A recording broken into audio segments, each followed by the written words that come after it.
രാജ്യം ഒക്ടോബർ 20 പ്രകാശത്തിന്റെ വിജയഗാഥ.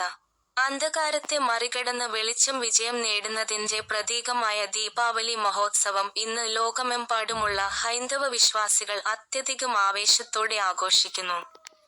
2025 ഒക്ടോബർ 20 തിങ്കളാഴ്ചയാണ് ദീപാവലിയുടെ ഏറ്റവും പ്രധാനപ്പെട്ട ദിനം. ഗ്രാമങ്ങളെയും നഗരങ്ങളെയും വർണ്ണവൈദ്യുത ദീപങ്ങളാലും ഐശ്വര്യത്തിന്റെ പ്രതീകമായ മൺചിരാതുകളാലും അണിയിച്ചൊരുക്കി രാജ്യം ആഘോഷത്തിന്റെ കൊടുമുടിയിലാണ്. ഇന്നത്തെ പ്രധാന ചടങ്ങുകൾ: ലക്ഷ്മി പൂജ. ഐശ്വര്യത്തിന്റെ കവാടം സമ്പദ് സമൃദ്ധിയുടെയും ഐശ്വര്യത്തിന്റെയും ദേവതയായ ശ്രീ മഹാലക്ഷ്മിയെയും വിഘ്നങ്ങൾ അകറ്റുന്ന ഗണപതിയെയും ആരാധിക്കുന്ന ലക്ഷ്മി പൂജയാണ് ഇന്നത്തെ ദിവസത്തിന്റെ പ്രധാന ആകർഷണം.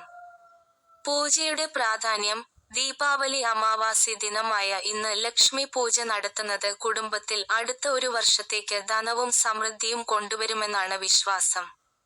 ആചാരങ്ങൾ: പുതിയ വസ്ത്രങ്ങൾ ധരിച്ചും വീടുകൾ പൂർണ്ണമായും വൃത്തിയാക്കിയും പൂക്കളും വർണ്ണപ്പൊടികളും ഉപയോഗിച്ച് ആകർഷകമായ രംഗോലികൾ വരച്ചുമാണ് ദേവിയെ വരവേൽക്കുന്നത്.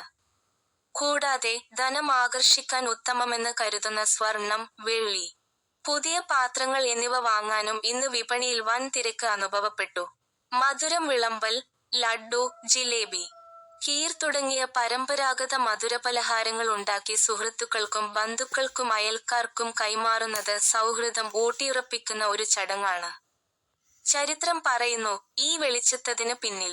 ഒക്ടോബർ 20 ആഘോഷിക്കുന്ന ഈ ഉത്സവത്തിന് പിന്നിൽ തലമുറകളായി കൈമാറി വരുന്ന ശക്തമായ ഐതിഹ്യങ്ങളുണ്ട്. ശ്രീരാമൻ അയോധ്യയിൽ തിരിച്ചെത്തിയ ദിനം.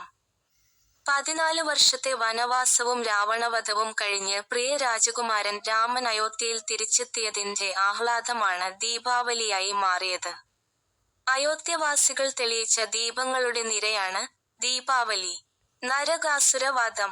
തിന്മയുടെ രൂപമായ നരകാസുരനെ ശ്രീകൃഷ്ണൻ വധിക്കുകയും ലോകത്തിന് മോചനം നൽകുകയും ചെയ്തതിന്റെ വിജയദിനമായും ദീപാവലിയെ കണക്കാക്കുന്നു. ലക്ഷ്മി ദേവിയുടെ അവതാരം.